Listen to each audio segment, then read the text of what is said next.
Hey all, what's up? It's Shamrock here with a weekly talent build guide for you guys.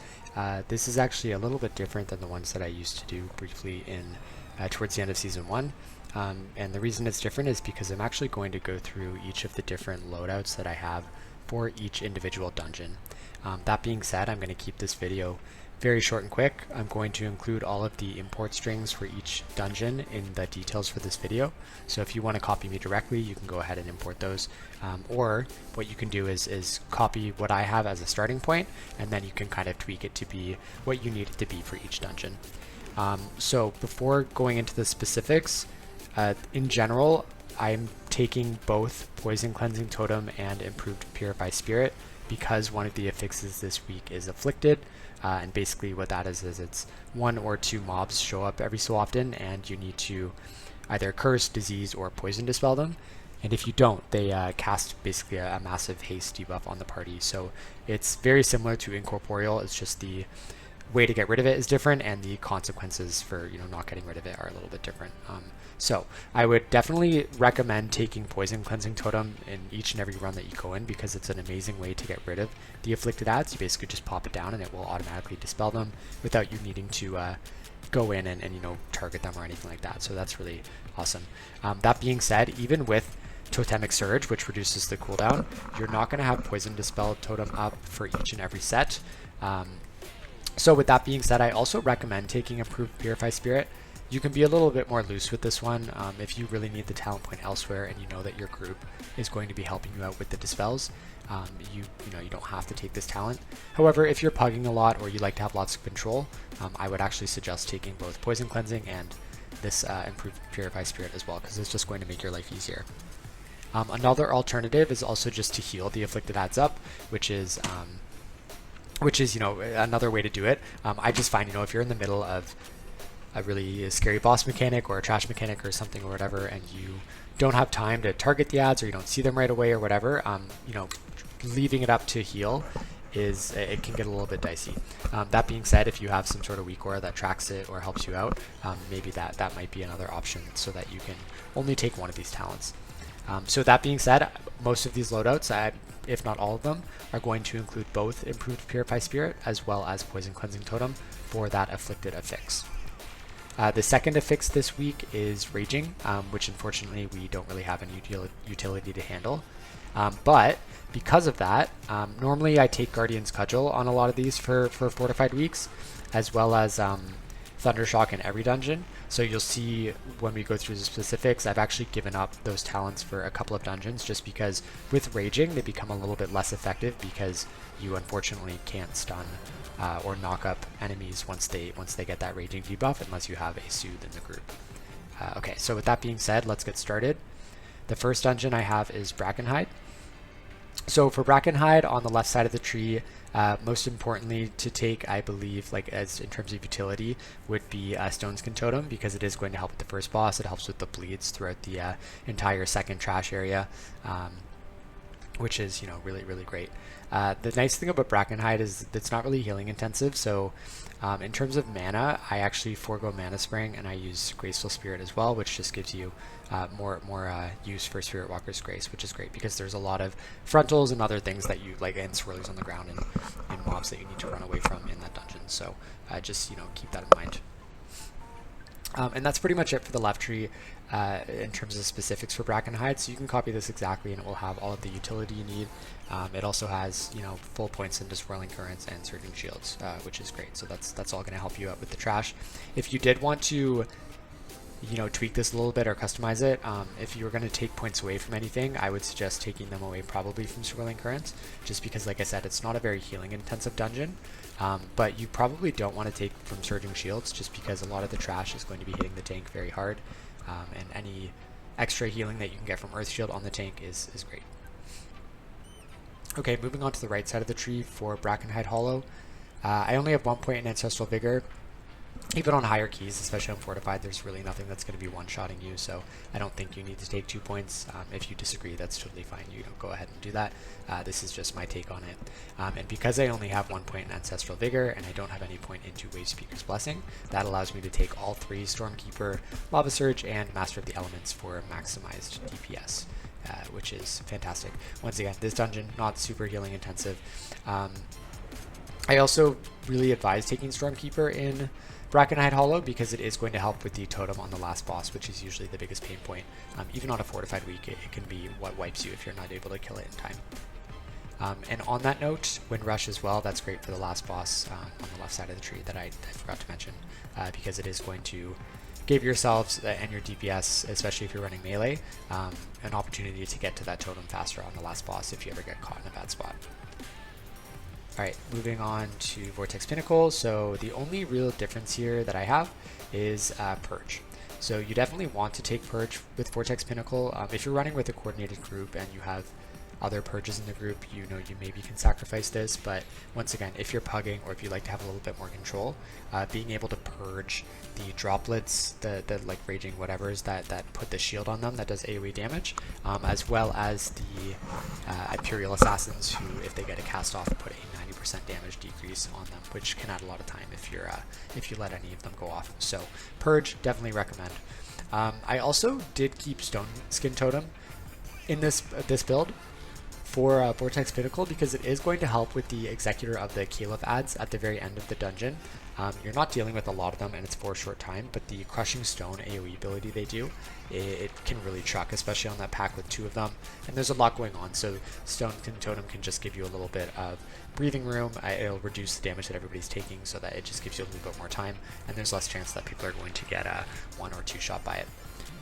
On the right side of the tree, I have, once again, all 3 DPS talents. That being said, this is actually a dungeon where you might want to get rid of Stormkeeper and go 2 points in Ancestral Vigor instead.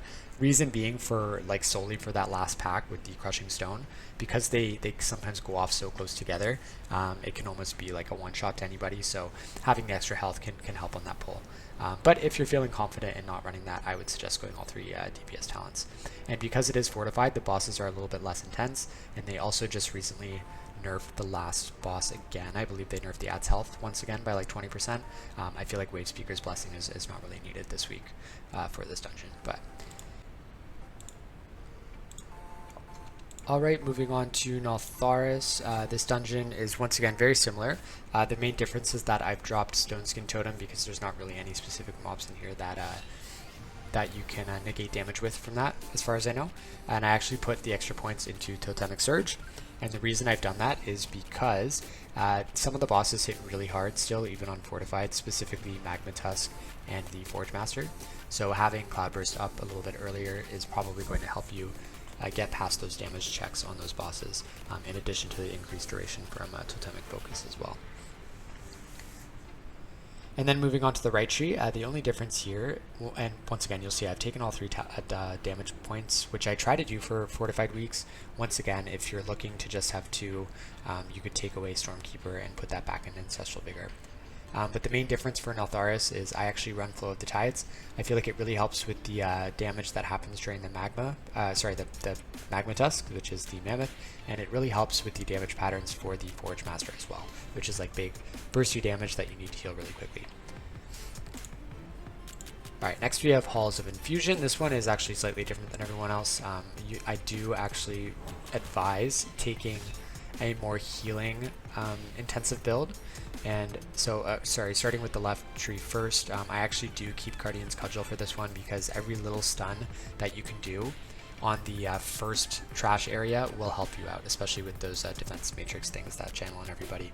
And then you'll see for the healing side, I've actually fully gone into Totemic Recall as well as Creation Core, and that is solely for the 3rd boss. So even on a fortified week, that 3rd boss is going to truck. It requires a lot of healing. So I do advise you to take this talent, just because it's going to give you 2 free Cloud Bursts, which is amazing for that fight.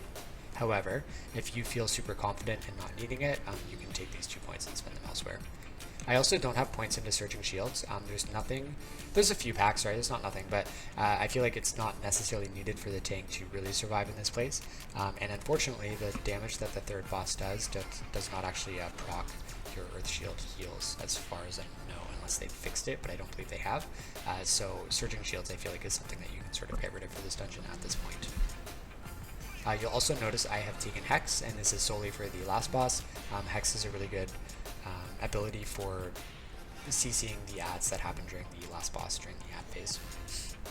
Alright, and then on the right side, once again I've gone back to reach because of the rot damage on the third boss, which is probably the hardest part of the dungeon.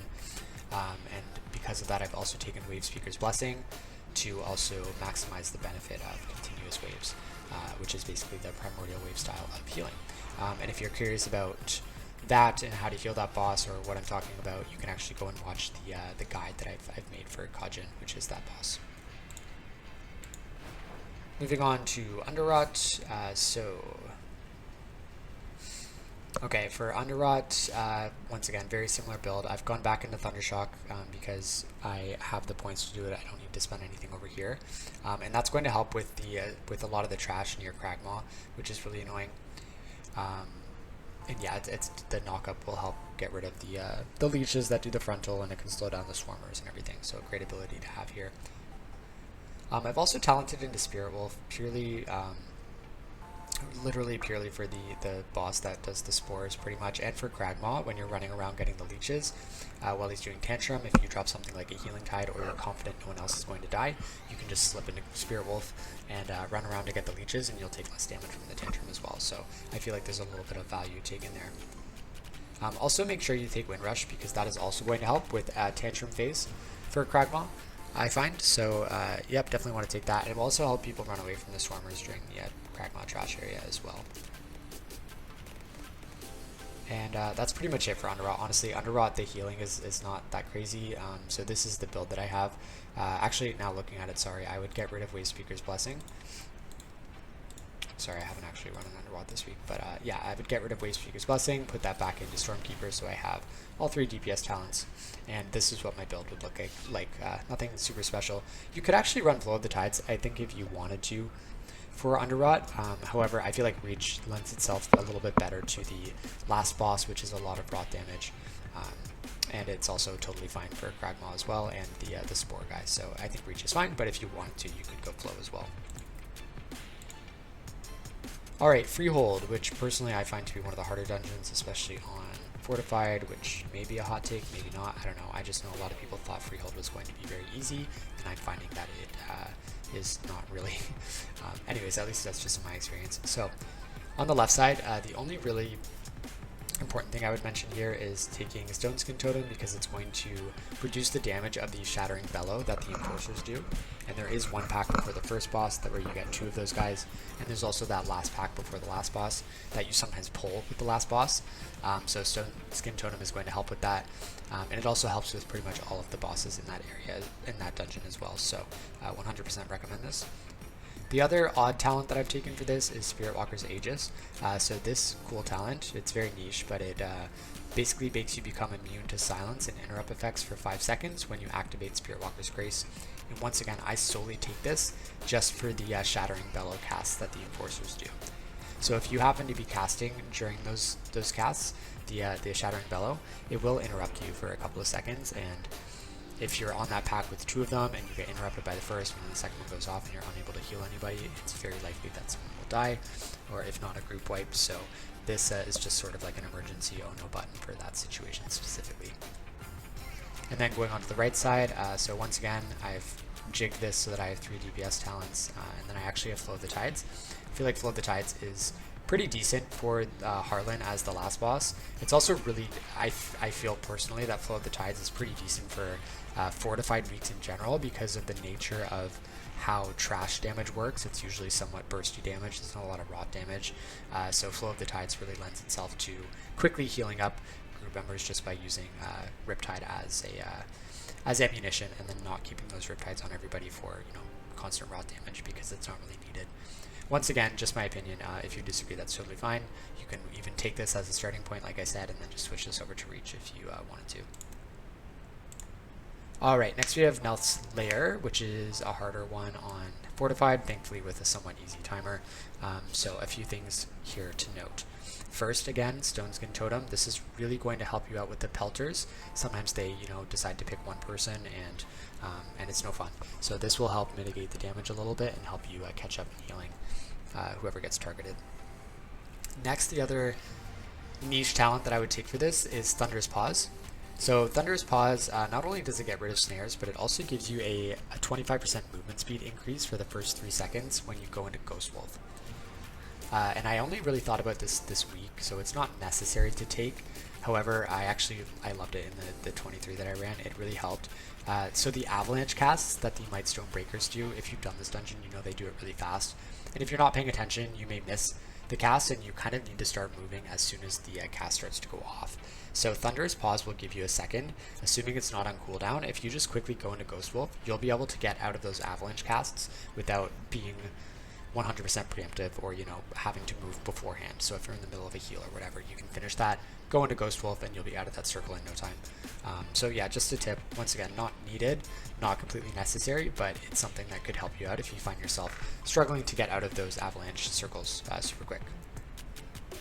And then going over to the right side, I once again run Flow of the Tides. So if you've watched my other video on Neuraxis, the Worm Boss, I feel like Flow of the Tides is the perfect ability for quickly healing with those burst damage windows of the Toxic Wretch, and it's also totally fine for healing most of the other bosses as well.